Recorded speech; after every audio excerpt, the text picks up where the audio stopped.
we are looking at how to pronounce this word. We'll be looking at how to say more names of different types of fabrics and different molecules and different vocabulary as well in English. So make sure to stay tuned to the channel to learn more.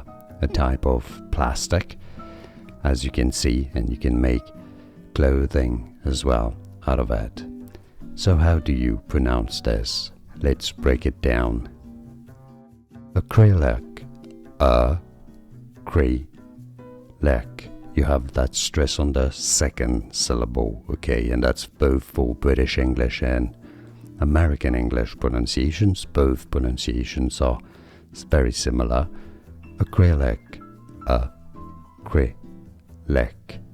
Acrylic is how you essentially say this word. It's easy. Once you know, you won't forget it anymore. Acrylic. And now you know. Like this video if you found it useful. I appreciate your support. More videos for you here to learn more. See you there. Thanks for watching.